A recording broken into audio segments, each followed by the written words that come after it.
Bom dia, meus amados irmãos. Damos graças ao Senhor por podermos estar aqui louvando, exaltando este glorioso nome que está acima de todo nome, o nome sagrado que o Senhor tem dado a nós o privilégio de conhecer, saber. Vamos então prosseguir com a meditação, a reflexão neste livro que foi escrito por um discípulo do Senhor Yeshua que conviveu com ele, andou com ele, aprendeu com ele e escreveu, registrou. E nós estamos estudando para vivermos como viveram através dos séculos os que aprenderam do Senhor Yeshua. Aleluia. Vamos continuar com o estudo. Nós paramos na escola bíblica passada no último versículo do capítulo 6. Vamos retornar a este versículo e prosseguir. Nós enfatizamos o versículo 33. O 32 também foi enfatizado sobre a necessidade que nós, como filhos, temos, mas que o Pai conhece, sabe das nossas necessidades, as nossas carências e está sempre suprindo. E os filhos que conhecem o seu Pai, evidentemente, estarão tranquilos, seguros, porque nós também mencionamos aqui, seguros, tranquilos e sem temor do mal. É o Pai que guarda. A nação de Israel rejeitou esse cuidado, e o Senhor Yeshua falou sobre isto, quando aqui, no seu período para o resgate da humanidade, ele passou aqui, realizou a obra, voltou para o Pai, de onde ele havia saído, mas ele mencionou o que aconteceria com aqueles que rejeitaram o enviado do Criador do Universo, que é o Pai. Ele se lamentou. Quantas vezes quis eu, como a galinha faz com seus pintinhos debaixo das suas asas, né? Eles queriam cuidar, mas eles não quiseram. Rejeitaram o enviado. Ele disse: dias virão que os teus inimigos te sitiarão e te cercarão e te destruirão dentro de ti. Falando sobre Jerusalém. E hoje na Terra existe uma população composta de muitas pessoas que não querem o cuidado de Jeová, cuidado do Criador. Rebelados, continuam na sua jornada e nós vemos o que acontece com aqueles que andam em rebelião com o Criador, de costa para o Criador. O que é que eles experimentam? Então, no versículo 32, nós dizemos: de certo, vosso Pai Celestial bem sabe que necessitais de todas essas coisas. No versículo 31, que antecede este versículo, é que traz a causa. Não andeis, pois, inquietos, dizendo: que comeremos, ou que beberemos, ou com que nos vestiremos. Isso aí, evidentemente, para os irmãos que estão dedicados ao estudo da Escritura e sabem, por exemplo, o histórico do povo que Elohim tirou de Mitzrayim, com todo cuidado. Ele mesmo fala sobre isso, não? Asa de águias, protegido, levado ao pé do Monte Sinai, aonde ali ele ministrou a sua Constituição, ensinando ao povo como é que deveria andar e o que aconteceria se o povo, de fato, andasse na obediência, se o povo andasse na obediência. Isso está em Devarim. Capítulo 4 faz essa referência. Eles seriam respeitados, admirados, e seria também referência, porque isso é que o povo deveria ser para as demais nações. Referência. O cuidado que eles experimentaram de Jeová no deserto. Não havia nada, não havia indústria, não havia nada que... o povo depender de homens. O povo dependia do seu Criador. E é o que deveria acontecer hoje em toda a terra.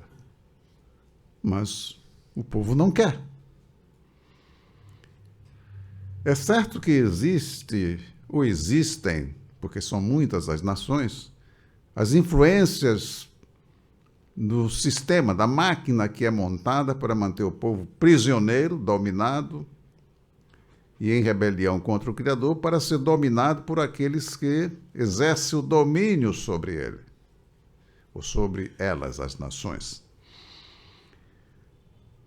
Essa preocupação aqui, inclusive, está entre aspas em algumas versões, que diz, porque todas essas coisas, os gentios, as nações que não têm um guia que cuide delas, porque os guias exploram as nações.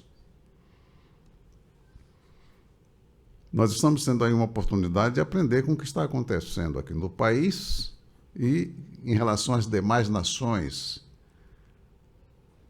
O que está acontecendo e o que o Senhor está fazendo em resposta às orações daqueles que estão exercendo a missão que o Senhor confia ao seu povo. Exercendo o sacerdócio. Todas essas coisas os gentios procuram, porque os gentios não têm quem cuide deles. Agora aqui a conclusão é: de certo o vosso Pai Celestial bem sabe que necessitais de todas essas coisas. Aqui dei um exemplo para os irmãos de uma criança.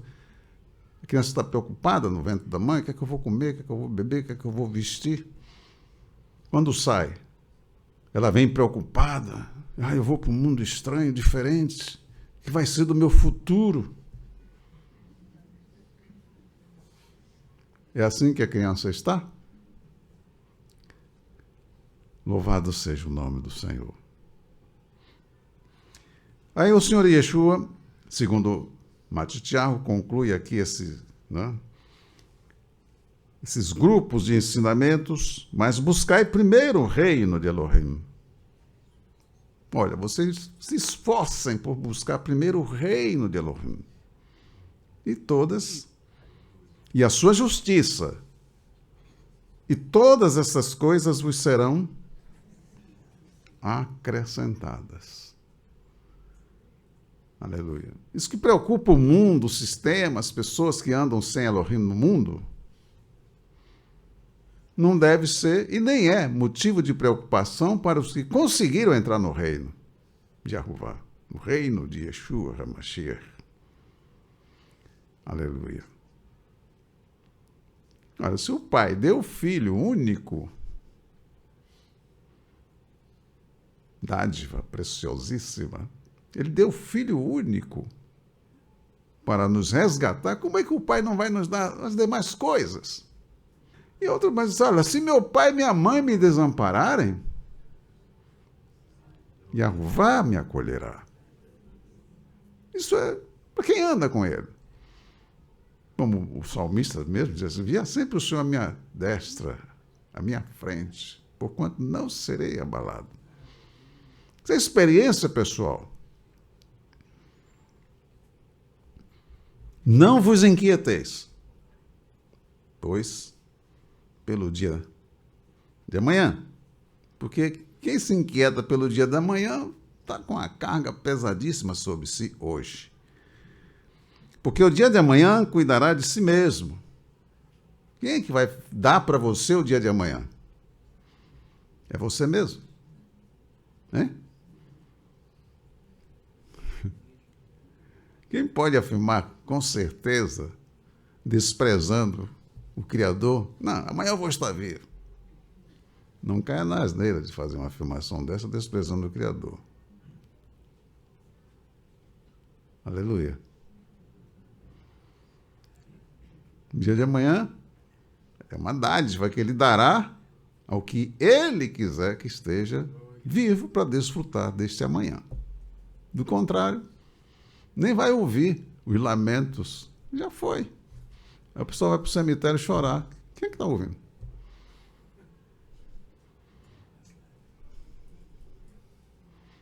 Ele já chegou. A viagem dele, o bloco, já chegou lá. Então já está do outro lado. Se estará festejando ou não, aí depende da decisão que ele tomou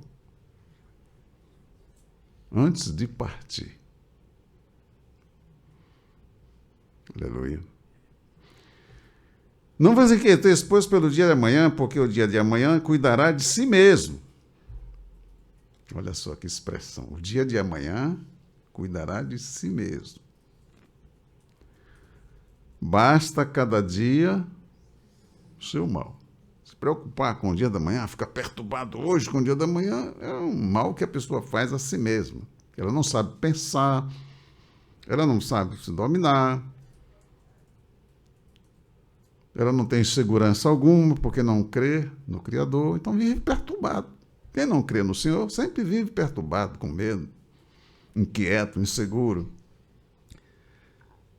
Buscar primeiro o reino de Elohim e a sua justiça. Eu me lembro que aqui reportei aos irmãos ao versículo 3 do capítulo 5, né? As bem-aventuranças, as felicidades, as alegrias, as riquezas dos dependentes do Espírito.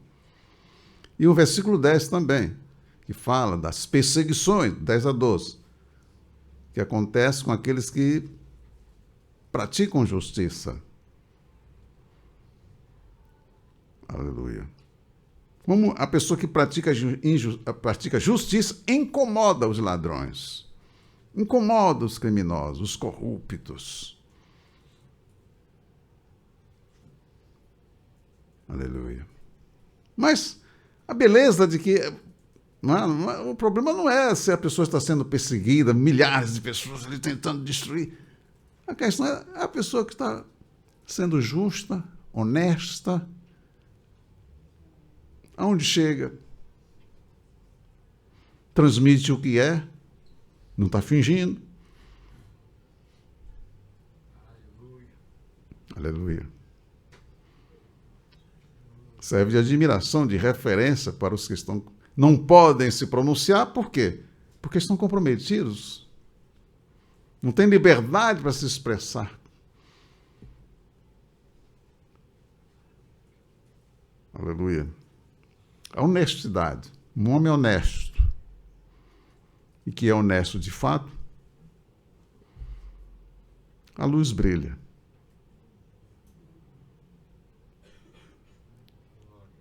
Aleluia. Então, o versículo 10 a 12 também, né? Porque o 12 diz como é que nós devemos nos comportar quando formos perseguidos, injuriados, injustiçados, infamados. Aí você vai ver a diferença entre o que é infamado, mas está servindo ao Senhor, e o que infama. Qual é a diferença de um para o outro? Quem convive com os dois vai ver a diferença. Do que é verdadeiro e do que é falso, que não suporta o progresso do que é verdadeiro.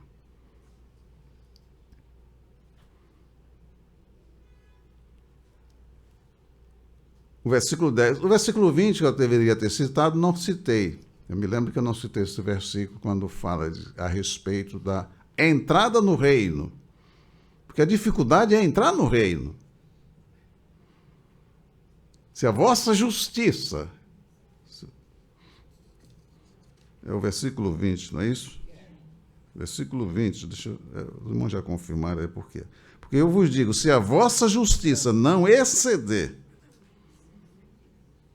a dos sofrimos e Perushim, ou seja, escribas e fariseus, de modo nenhum entrarei no reino dos céus. E aí, cabe a nós agora darmos continuidade. Já fiz aqui, né? Mas buscar primeiro o reino de Elohim, a sua justiça. Aí tem as referências dos textos, né? O reino de Yahuwah Elohim é o que de mais importante existe na Terra. Ele existe na Terra. Mas quem o enxerga? Quem o vê? Só quem vê o reino é os que são do reino. E você vê a diferença entre os que são do reino e os que não são. E a questão do reino não adianta botar fantasia. Não é? E o reino de alguém não vem com visível aparência. Para enxergar, porque o povo do mundo enxerga o que é de visível aparência, os sentidos físicos naturais, normais, do físico. Aí entra o olho, né? Os ouvidos, os olhos, os ouvidos, sinestesia, que é tato, gustação, né? Nariz, não mete o nariz, não deve. Certo? Boca, é que fala, quer ver, porque tudo isso a pessoa expressa. Porque o que a pessoa é, ela, por mais que ela se esforce para ocultar, não vai poder. Porque a boca fala, não é? Vai sair de dentro. O que é que está dentro da pessoa vai sair. Aí você que está no reino, que conhece as regras, as normas do reino, quando a pessoa está falando, você percebe ao qual reino ela pertence. Mas só quem é do reino de Elohim tem essa percepção. Quem não é, vai andar por sentimento, vai ser enganado, iludido, explorado. Porque tem pessoas que são exploradas. Pois é.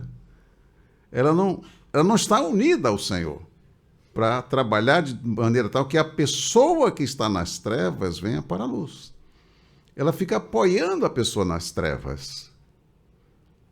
Ao invés de ser um obreiro, uma obreira, um filho, uma filha que honra o Criador e que ama o seu próximo e se posiciona corretamente para trazer, abrir os olhos da pessoa, ela mantém as pessoas nas trevas. Sob pretexto de que está sendo bonzinho, boazinha, quer aplausos do mundo.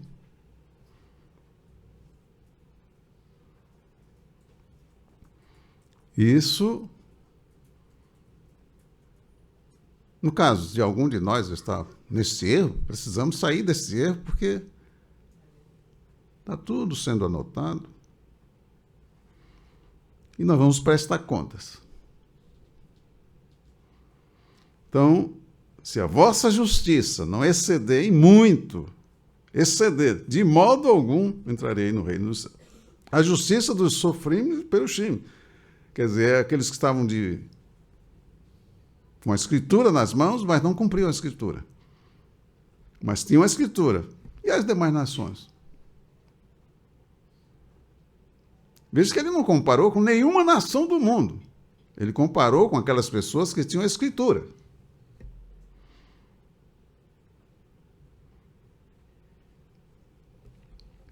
Muito bem. O reino de Yahuwah Elohim é o que de mais importante existe na terra.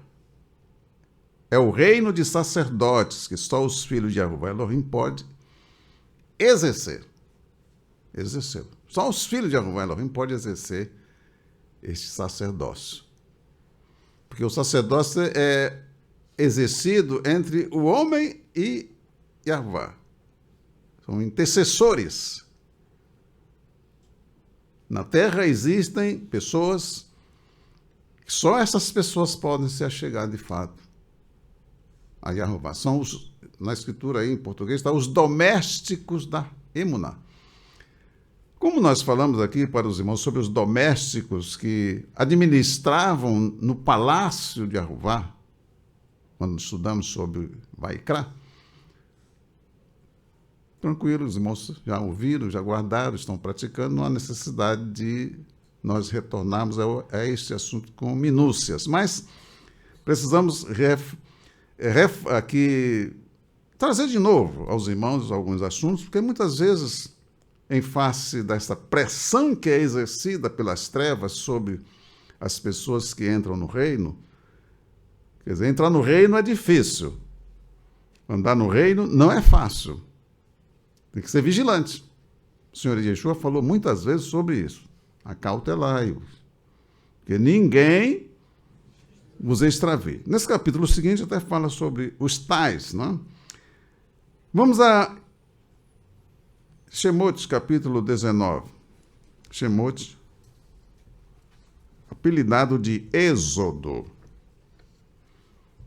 Shemot, capítulo 19. Para nós prosseguirmos nesse estudo aqui, é um livro de Matitiahu, nós estamos entrando aqui no capítulo 7, encerrando o capítulo 6, capítulo 19. Veja que aí fala de reino, não é? Buscar primeiro o reino. E eu tenho que saber o que é esse reino. O que é esse reino? Quem é o rei desse reino? Como é o nome dele? E aí entra uma outra preocupação que nós temos diuturnamente com os crentes. Os crentes. Crentes que não conhecem, chamam de pai. Muitas vezes você encontra o crente chamando o Criador de pai. Aí você pergunta, como é o nome do teu pai? Ah, não sei. Você não sabe o nome do teu pai? Devemos ajudar essas pessoas. Você encontra muitas pessoas que estão cheias do Espírito Santo, pulando, dizendo que está profetizando, falando bastante. Aí você pergunta, como é o nome do teu pai? Ah, não sei. Você está cheio do Espírito Santo? Ou você está fingindo que está cheio do Espírito Santo? Ou está cheio do Espírito Santo? Como é que você diz que está cheio do Espírito Santo e não sabe o nome do Pai?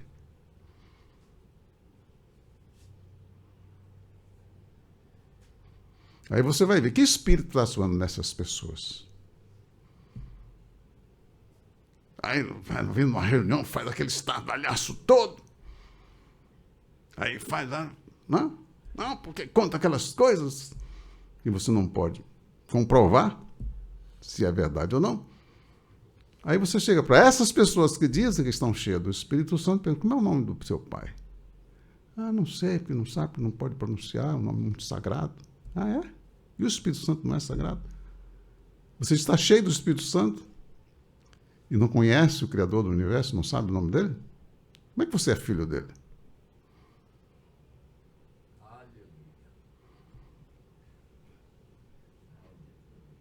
Aleluia. Temos que ajudar essas pessoas. Quem ama? Quem não ama? Não é condição. É fácil viver assim. Agora, como andam essas pessoas que vivem assim, ignorando o que o Senhor quer que seja feito? Aqui, Shemot capítulo 19, versículo 6. Capítulo 5, aliás. Capítulo 19, versículo 5. E agora, pois, se diligentemente. O quê?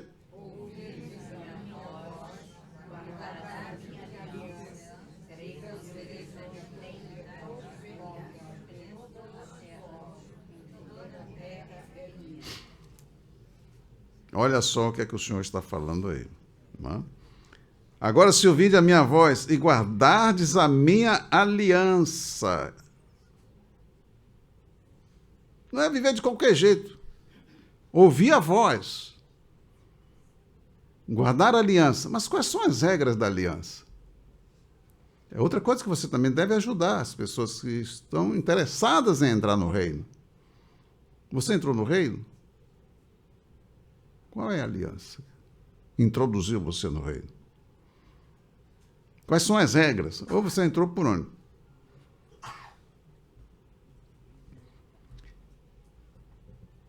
Se ouvirdes a minha voz e guardardes a minha aliança, sereis para mim um tesouro Aí colocaram propriedade, não? Seria para mim uma propriedade peculiar. Mas essa propriedade, o Senhor está dizendo, seria para mim um tesouro, algo de grande. Tesouro não é algo que a pessoa guarda. Não é? É uma propriedade, uma preciosidade. Um povo extraordinário. Dentre todos os povos, porque toda a terra é minha. Todas as nações pertencem ao Criador. Todas. Não tem uma nação na terra que exista que não pertença ao Criador. Agora, só que essas nações que existem estão em rebelião contra ele. Por isso, ele estabeleceu uma nação dele, um tesouro para ele, dentre todas as nações. Um tesouro para ele. Ele estabeleceu isso. E está, já falei aqui para os irmãos, o que é que ele pretendia que esta nação fosse na terra. Mas eles não conseguiram. Eles não conseguiram alcançar o alvo estabelecido por Yahvá para que ele fosse um exemplo para as demais nações, exceto numa ocasião. Aí, ele diz assim, de todos os povos vocês serão para mim um tesouro, uma preciosidade, porque toda a terra é minha. Esse negócio, porque a terra é dos Estados Unidos, não. A terra é do Senhor. E o Pai entregou todas as coisas nas mãos do Filho. Aleluia. Bendito seja Ele. O Senhor Yeshua falou, ele declarou isso quando ele, antes mesmo dele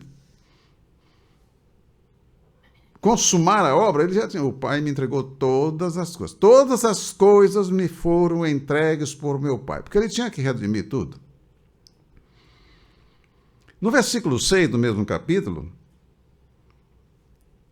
que é o assunto que nós estamos tratando, que é a questão do sacerdócio, e vós me sereis o quê?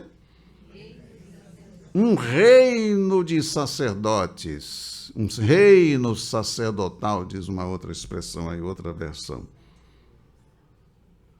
E o povo sagrado, povo especial. Estas são as palavras que falarás aos filhos de Israel. Aleluia. Eu aqui coloquei para os irmãos a importância do sacerdócio, do exercício do sacerdócio. Se vê ou é demonstrada na vida de muitos intercessores, grandes intercessores mencionados na Escritura Sagrada. Eu mencionei alguns na semana passada. Dentre eles, nós temos Noa, Shem, Abraham, Iov, Shemuel, Daniel e tantos outros. Mas quero ressaltar aqui essa questão para que os irmãos acentuem bem isso. E os irmãos devem fazer. Naquelas mensagens, o plano de Elohim para o resgate da criação, ou da humanidade, a execução desse plano, aí é a execução. O plano é dele, ele vem executando. Os que entram na intimidade com ele tomam conhecimento, como foi o caso de João registrado como Noa, por exemplo, o Senhor revelou para ele o que é que ia fazer e as providências que ele deveria tomar. Depois vem Abraham, foi escolhido. E quem está acostumado com a leitura da Escritura sabe os passos que foram dados para Abraham, a confiança que ele manifestou no Criador. Abraham creu, e isso lhe foi imputado por justiça. Aleluia. Abraham. Depois veio Isaac, Jacob. Na medida que for avançando, nós vamos colocando mais coisas para os queridos irmãos.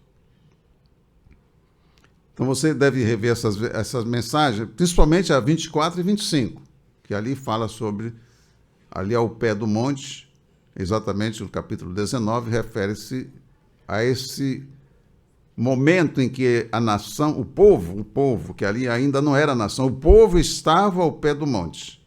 E ali então vai receber a Constituição que o transformará em nação, porque a terra já existia, porque o Senhor tinha feito a promessa. Povo, terra, Constituição. E ali o Senhor fala, e nessas duas mensagens, da 24 e a 25, temos ali mensagens, assuntos que vão enriquecer os irmãos com a questão do sacerdócio. Alguém poderá argumentar com os irmãos, né? Argumentar que o sacerdócio refere-se ao povo de Israel. Ah, mas essa mensagem aqui o Senhor falou ao povo de Israel e não a nós. Isso é muito comum. A resposta está na Escritura Sagrada. Não se discute. É abrir a Escritura e mostrar, para ajudar as pessoas que querem sair da escuridão, da ignorância. Porque a ignorância é trevas, é escuridão. E quem anda nas trevas, ele está andando, mas não sabe aonde vai chegar. E nós devemos ser cautelosos. Principalmente no que se refere à nossa eternidade. Nós somos eternos. Agora, a eternidade de cada um é definida pelas decisões que cada um toma. Andar nas trevas, na ignorância, problema. É importante que saibamos que o povo de Israel, ele foi perdendo, foi quebrando a aliança, foi quebrando, ignorando o Criador, fazendo o que dava na cabeça. Ele achava que podia andar como os demais povos, fez pedido, inclusive rejeitou o rei, que é o pai, porque olhando ao redor, vendo nas outras nações, queremos um rei como as demais nações têm. Decisão infeliz. E o Senhor, não, aqueles não me querem como rei. Bem. E essa escolha o homem faz muitas das vezes. E o resultado se vê, como nós olhamos o mundo aí. Aleluia. O povo vai perder o reino. Chegou ao ponto de que perderam o reino, porque o pai mandou o filho e eles não se cuidaram, se deixaram arrastar pelas filosofias, pelas teologias diversas, né? Cada grupo tinha a sua teologia. O Mashiach chegou, mas ele agora estava nas suas mordomias, na cegueira, né? E nas suas mordomias, segundo ele achavam que aqueles... E o resultado é que eles perderam o reino. Está aí em Matitiahu, capítulo 21. Nós ainda vamos chegar nesse texto, mas é bom que nós aqui coloquemos.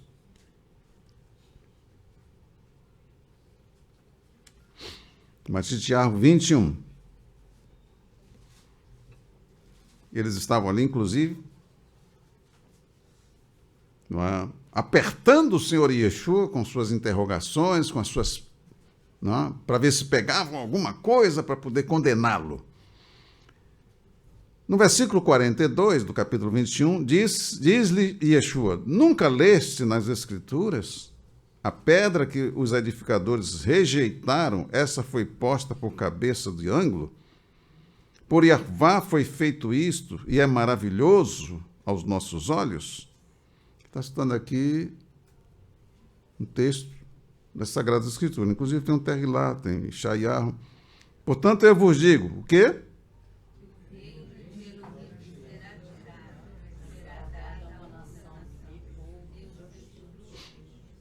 Que tristeza, que tristeza. O reino vos será tirado. E será dado a uma nação que produza os seus frutos. Queridos, isso aí é para nós observarmos, inclusive a nós mesmos. O que o Senhor Yeshua mandou fazer? Nós estamos fazendo? Olha o que aconteceu com a nação de Israel. Eles tinham lá as suas prioridades, seus negócios, suas causas, não é? As quais eles, não é? Investiam. Mas qual foi o efeito disso neles mesmos? Acumularam, e Jacob fala sobre isso lá na sua carta que ele escreveu. Mas vamos por partes. Aqui temos que levar em consideração esta afirmação. O reino agora é constituído pelos irudinos e pelos gentios de todas as nações que, ao ouvir a pregação do anúncio, recebem a palavra, passam a crer no que devem crer, de acordo com a palavra, não é de acordo com o que imaginam. O que é que a Escritura diz a respeito do Senhor Yeshua? Quem é Ele? Eu tenho que ir à Escritura. Não é ficar ouvindo a opinião de eu disse, mas eu acho... O que é que o pai diz acerca do filho? O que é que o filho diz acerca do pai? Aleluia. O Senhor Yeshua disse, se vocês conhecessem a mim, saberiam quem é meu pai. Mas vocês não conhecem a mim, nem conhecem a meu pai. E ele diz, com clareza, ninguém conhece o filho, senão o pai. Ninguém conhece o pai, senão o filho. E aquele a quem o filho o quiser revelar. Aí você encontra muitos crentes iludidos, enganados pelos seus próprios líderes. Aí pergunta, como é o nome do Criador? Ah, ninguém sabe. Ninguém sabe? Você diz que você crê em quem? Quem é o teu pastor? Quem é o teu líder espiritual? É fulano de tal, ele não ensinou para você nada a respeito do nome do Pai? Porque ninguém sabe. Você crê no Senhor Yeshua? Crê. Por que ele não disse para você?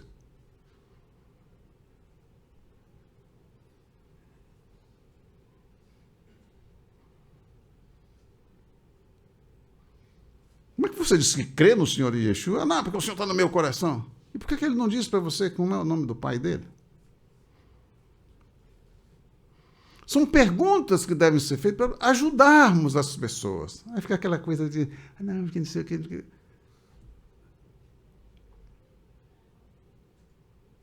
Para ajudar, não é para ficar discutindo inutilmente. Ajudar.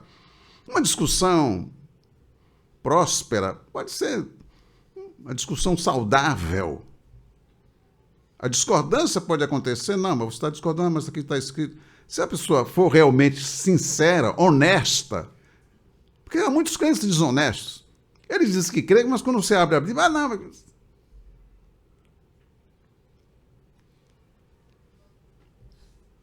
Olha o rico, e Elazar. Aquele não queria saber da Torá. Ele se banqueteava, era uma pessoa que tinha muito recurso, vestia-se esplêndida e regaladamente vivia todos os dias, mas ele não cuidou da Torá, da instrução do pai. Não se importou em conhecê-lo. Aí morreu. Morreu. Nem água ele levou. Não se cuidou. Lá do outro lado, queria beber água. Aquele bebia, não é? Vivia se banqueteando na sua jurgia, nos seus banquetes, não é? Nos vinhos caríssimos. Todo mundo, poxa, está bem.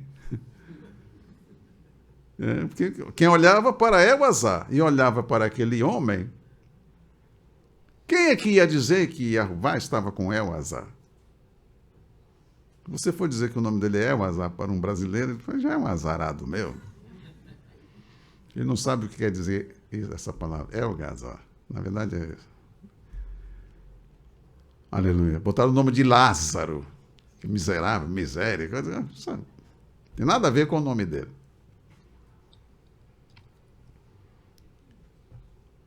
Do outro lado, agora ele ergue os olhos, porque ele ergue os olhos, ele olha para cima, porque naquele tempo ele só olhava aqui na terra. Ele olha para cima, porque Elazar está em cima, ele está embaixo agora. A roda girou. A roda gigante girou. E ele agora, ele vai pedir. Ele não se dirigiu a Elazar, porque se eu for pedir a Elazar, ele não vai. Ele vai dizer, não, você não... Eu queria comer das migalhas que caíam da sua mesa, você não me dava nada. Esse era o pensamento dele. É claro que Elazar não ia dizer isso. Mas a mente das pessoas, a mente culpada, ela mesmo se bloqueia. A mente culpada não pensa positivamente. Ele então se dirige a Abraão. Manda que Elazar, manda. Não podia. Os que estão aqui não podem passar para lá, e os que estão lá não podem passar para cá. Não podem. Olha a situação. Mesmo que eu mande, ele não vai conseguir passar para chegar onde você está aí. Ele não vai.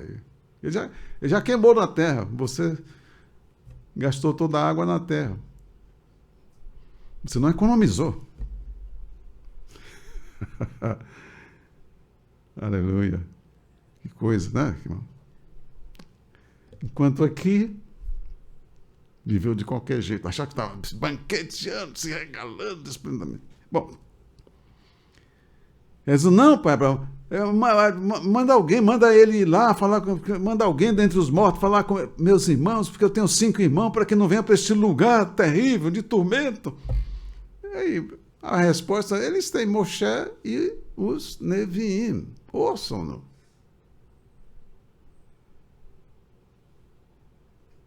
Não, olha, nem no inferno. Quem vai para o inferno não quer saber de Torá. Nem aqui, nem lá.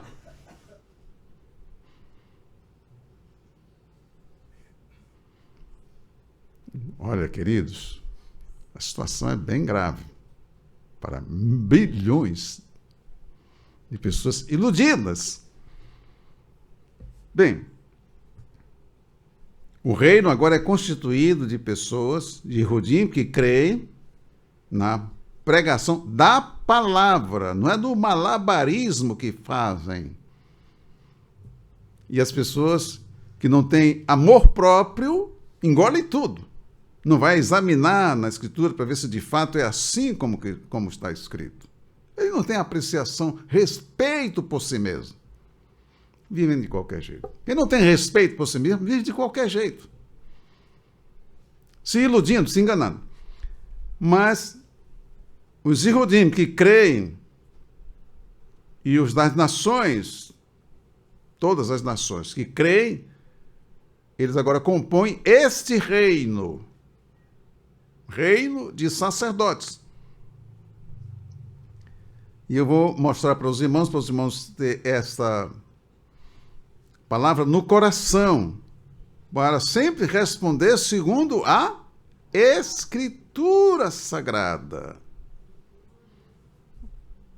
Aleluia. Risaion. Revelação. Traduzindo aí para o português, é revelação. Quem que gosta de grego, que é apaixonado por grego, é Apocalipse.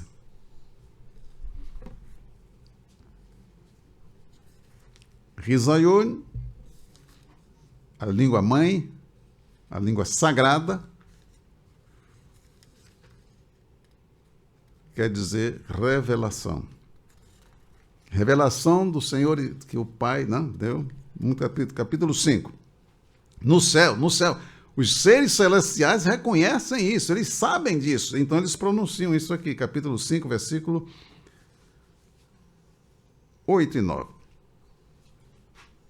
Ele toma o livro das mãos do Pai, tomou o livro. Quando ele toma o livro, no versículo 8 diz assim, e havendo tomado o livro, os 4 animais, os 4 seres viventes, Botaram animais aí, né? Os 4 seres viventes e os 24 anciãos prostraram-se diante do Cordeiro. Olha, queridos, e depois vai ser milhões e milhões, milhares e milhares de criaturas celestiais que vão estar junto com os 4 viventes e os 24 anciões, tendo todos eles harpas e salvas de ouro cheias de incenso, que são... Olha onde é que chegam as nossas orações, não? Aleluia. Olha aqui onde chegam as nossas orações. E cantavam um novo cântico, dizendo: digno és de tomar o livro e de abrir os seus selos, porque foste morto, e com teu sangue compraste para Elohim homens de toda tribo, e língua, e povo, e nações. E para o nosso Elohim os fizeste reis e sacerdotes, e eles reinarão sobre a terra. Aí você vê, e olhei e ouvi a voz de muitos mensageiros ao redor do trono, e dos viventes e dos anciãos, e era o número deles milhões de milhões, milhares de milhares, que com grande voz diziam: digno é o Cordeiro que foi morto de receber o poder e riqueza e sabedoria e força e honra e glória e ações de graças. Bom, sacerdócio. Fomos comprados com o sangue do Cordeiro para sermos o quê? Reis e sacerdotes. Agora é a hora do exercício do sacerdote. Isso nós já colocamos para os queridos irmãos. Aleluia. A questão dos grandes intercessores, também já falei para os queridos irmãos aqui. Essas referências os irmãos já conhecem ou não? Já conhecem, não? Tem várias referências. Quando o senhor se reporta, se você quiser anotar para depois você fazer uma pesquisa e guardar e ver os efeitos na vida desses homens. Bereshit, capítulo 9, versículo 26.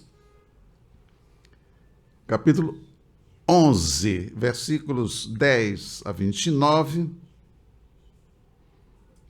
Capítulo 14, versículos 18 a 20. Aí, esses textos todos falam sobre Noé e Abraão. Noé, 9, 26. Os outros se referem a Abraão. Aliás,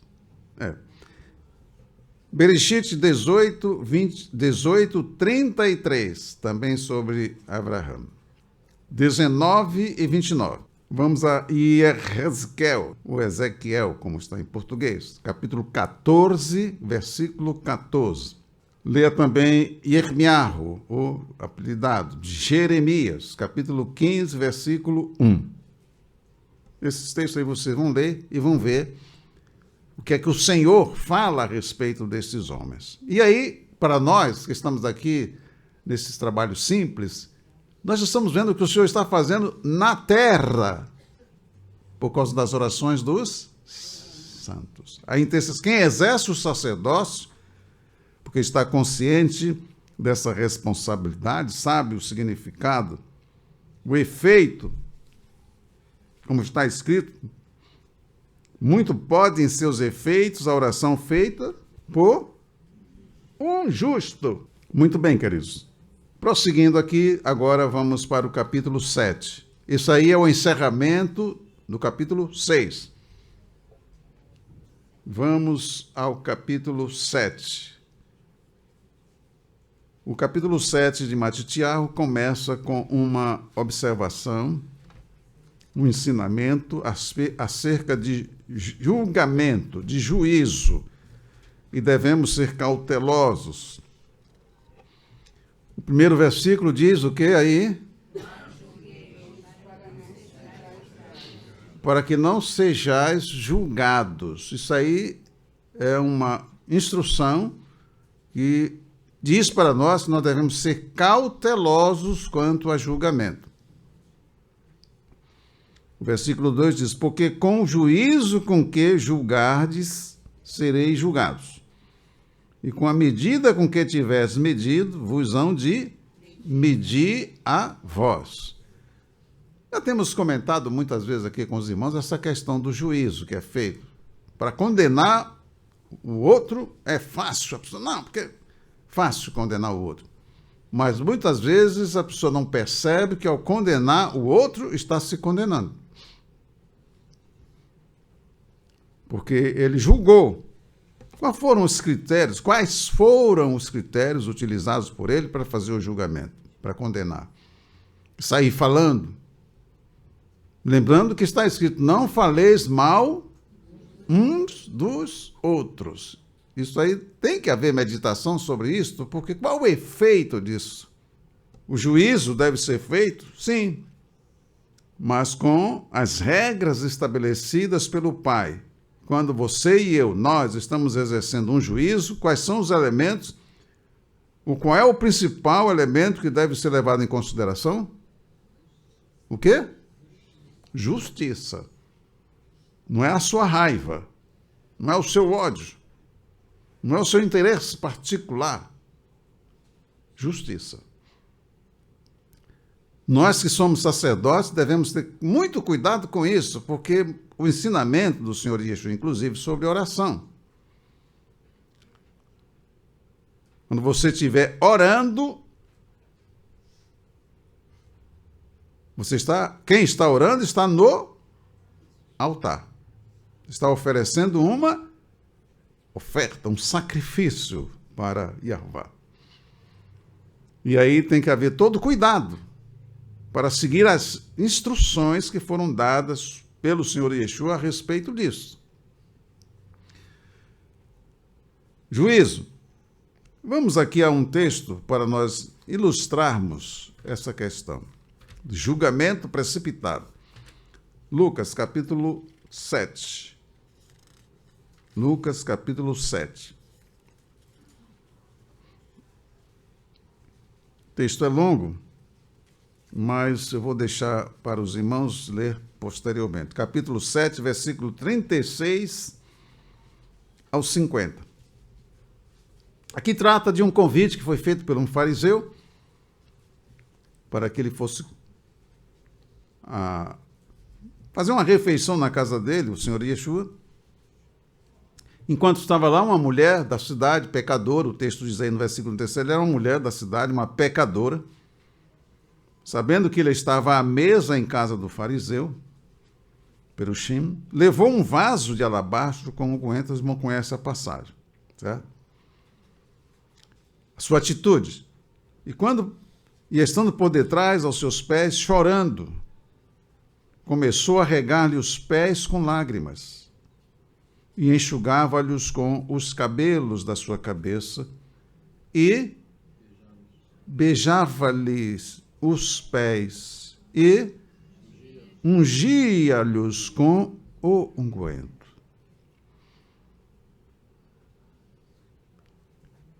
Quando viu isso, o fariseu que o tinha convidado, falava consigo mesmo, dizendo, estava falando de si para si mesmo, lá no seu coração, no seu espírito, na sua alma. Se esse for um navio, nem saberia quem e qual é a mulher que ele tocou, pois é uma pecadora.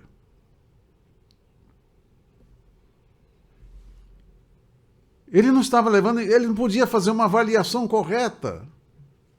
O que é que ele via? Ele via o que a vista dele levou a registrar dentro dele, a respeito daquela mulher. Ele não via aquela mulher como uma pessoa necessitada de ajuda, porque se ela era uma pecadora, vivia daquele jeito que estava vivendo.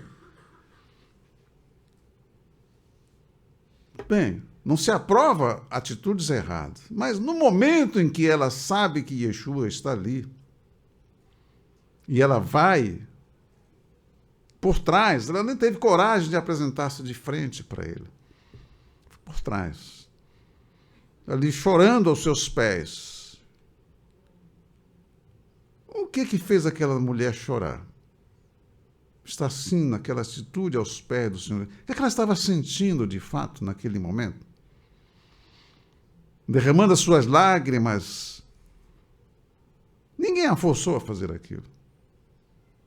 Mas ela foi fazer. Por que ela estava chorando?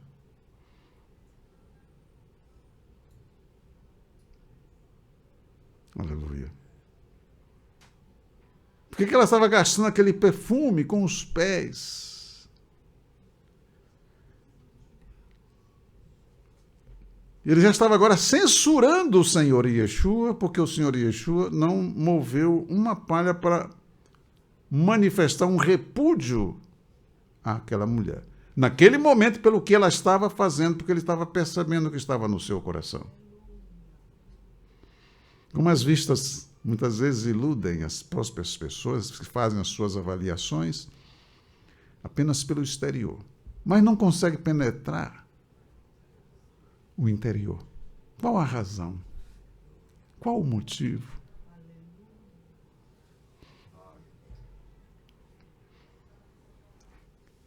E respondendo, Yeshua disse: Shimeone, uma coisa tenho a dizer-lhe. E ele dizia, mestre. Mestre. Note bem a expressão, mestre.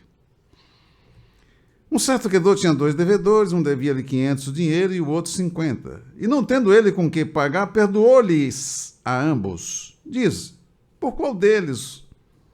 Diz, pois, qual deles o amará mais? Aí Shimeone respondendo, disse, tenho para mim que é aquele a quem mais perdoou. E ele disse, julgaste bem. Isso aí você julgou bem. E voltando-se para a mulher, disse a Shimeone, vês tu esta mulher? Entrei em tua casa e não me deste água para os pés. Quer dizer, você me recebeu como uma pessoa qualquer. E não me deste água para os pés, mas esta regou-me os pés com lágrimas e me enxugou com os seus cabelos. Não me deste ósculo. Você não me saudou com a saudação de respeito que normalmente as pessoas têm quando chega alguém que preza o ósculo sagrado, o ósculo santo. Mas esta, desde que entrou, não tem cessado de me beijar os pés. Você não me beijou o rosto, mas ela não cessa de me beijar os pés. Não me ungiste a cabeça com óleo, mas esta ungiu meus pés com unguento. É um relacionamento. Como é que cada pessoa trata o Senhor Yeshua? Tem pessoas que vejam Yeshua apenas como uma pessoa que tem o poder de curar. E só isso. Como Navi, ele como mestre. Mas quem o tem de fato como Senhor? Quando a pessoa realmente tem Yeshua como Senhor, ela está preocupada em fazer o que o Senhor e que o Senhor manda. Mas porque você vê, a maioria dos clientes querem mandar no Senhor. Tem que fazer o que eles querem. O que o Senhor manda fazer, não está nem aí. Por isso te digo que os seus muitos pecados lhe são perdoados. Porque muito amor. Mas aquele a quem pouco é perdoado, pouco ama. E disse a ela, os teus pecados te são perdoados. E aquela mulher estava chorando ali, derramando as suas lágrimas aos pés. Ela estava sentindo o seu pecado, como todo crente fiel, verdadeiro. Ele sente o que os seus pecados causaram sobre o Senhor Yeshua e ele se comove com isto. Ele foi perdoado. Ele foi recebido pelo Pai. Ele sabe a honra que ele está tendo agora em ser filho do Altíssimo e que isso custou ao Senhor Yeshua. O verdadeiro crente, nascido do alto, ele não ignora isto. E ele estava ali, aquela mulher estava ali sentindo que os seus pecados haveriam de causar ao Senhor Yeshua. Causa estranheza hoje, você vê os crentes não sentem o privilégio que é fazer parte do corpo sagrado do Filho do Altíssimo, que é o santuário do Altíssimo. Reclamam por tudo, mas não agradecem o privilégio de ser filho. Que crente é esse?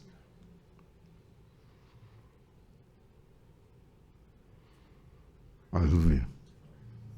Quanto custou a mim o perdão dos meus pecados? Também vivendo numa sociedade onde tudo é banalizado, acostumado a viver com pessoas que não são verdadeiras, tá? O custo. Não, queridos, essa questão do julgamento, veja que Shimeon estava julgando inclusive o Senhor Yeshua.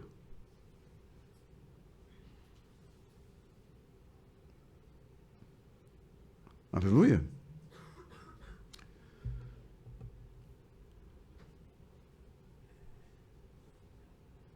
Para ele, o Senhor Yeshua já não era mais um navio.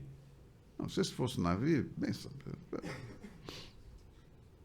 Há outros casos, como o de Davi, por exemplo, quando Natan chegou diante dele e relatou aquele machado para que Davi desse, se pronunciasse. Ele disse: olha, esse homem é digno de morte. Tu é este homem. Uma medida com que julgar? Serei julgado também. Aleluia.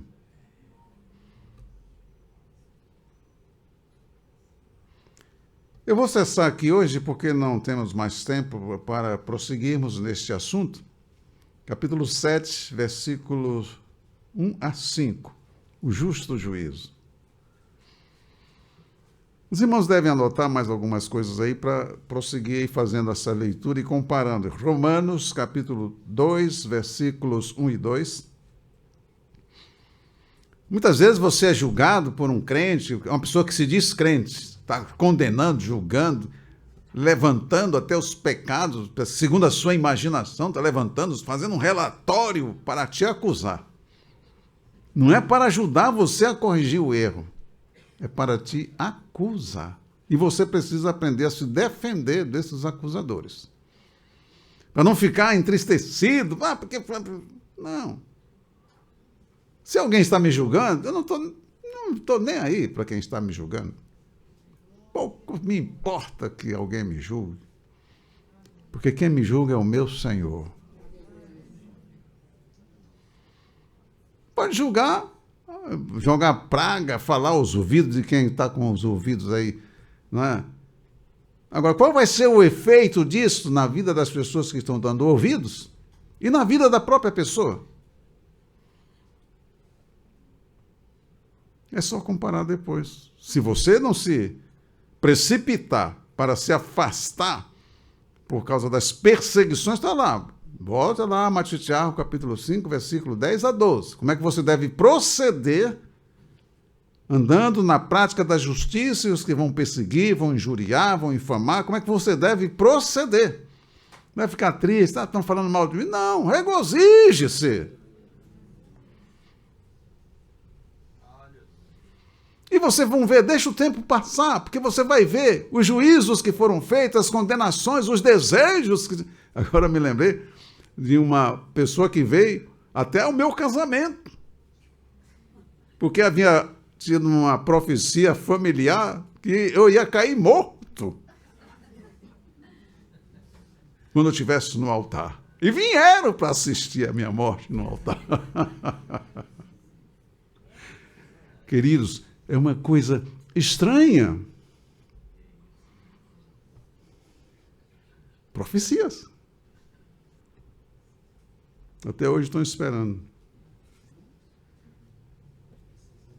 As falas, expressando o desejo do coração das pessoas. Porque a boca fala do que o coração está cheio. O tempo passa e os efeitos se verão. 1 Coríntios capítulo 4, versículos de 1 a 5. Yaakov, ou seja, apelidado de Tiago, olha só. Num lugar ele bota Jacó, o outro bota Tiago, mas o nome é o mesmo. Yaakov, capítulo 4, versículos 11 e 12. E na próxima escola bíblica, nós vamos ver se a gente consegue encerrar aqui o capítulo 7.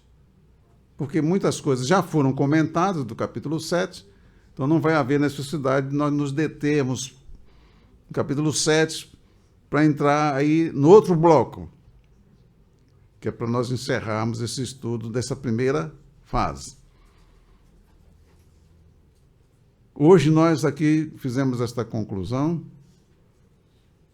no capítulo 6, entramos no 7. Olha só, querido, ao ensino. Olha que ensino o Senhor Yeshua nos dá. Temos lá Mishlei, Shilomô, temos outros textos que podem ser acoplados aqui, mas é a meditação para que você evite se condenar quando estiver condenando alguém. Não quer dizer que a gente não possa fazer juízo, porque tem muita gente, né? Mas não vou alongar isso aqui, porque senão a gente entra numa outra seara que não é conveniente no momento, uma vez que temos que encerrar aqui agora. Porque existe aquele grupo, não julgueis, está escrito não julgueis. O julgamento tem que ser feito. Você pode deixar de fazer o julgamento segundo a reta justiça, aplicar a justiça, como foi feito com Ananias e a sua esposa, Elimas o mágico. Né? Enfim, temos que... Acaso não há nenhum sábio entre vós para praticar justiça? Está escrito, a gente tem que obedecer ao Senhor. Que o Senhor te abençoe, que o Senhor te guarde. Vamos viver aqui experimentando o efeito do perdão dos nossos pecados, agradecendo ao Pai que enviou seu Filho, esse amor manifestado a nós, e nós também, o Senhor Yeshua, ninguém tem amor maior do que esse, em dar a sua vida em favor dos seus amigos. Eu tinha aqui alguma coisa ainda a passar, mas não passei, mas aquilo que é prejudicial ao sucesso de cada um deve ser removido. Na próxima escola bíblica eu vou passar para os irmãos esses elementos que existem e precisam ser removidos, mas não só removidos. Porque quando você remove algo, fica ali um vazio. Então, esse vazio não deve continuar. Você deve colocar naquele vazio algo que é útil. Deu para entender isso? Ou não? Você tirou algo que é nocivo. Você tirou. Então, você tem que colocar algo que é útil. Exemplo, medo. Vamos supor aqui, medo. Então, o medo tem que ser removido, tirado. No lugar do medo, você tem que colocar algo. Não só tirar o medo, mas pôr. Como é que você faz isto? Aleluia. É um trabalho que você precisa fazer com você mesmo para que você seja uma pessoa bem-sucedida. Os elementos que estão na pessoa, que estão impedindo que essa pessoa seja bem-sucedida, esses elementos que estão na pessoa. Não são as coisas externas que tornam as pessoas mal-sucedidas, que conduzem as pessoas ao fracasso. Não são os elementos externos. Você pode estar numa prisão, desde que essa prisão seja injusta, e ser uma pessoa bem-sucedida. Você não vai fracassar porque puseram você numa prisão. Aleluia.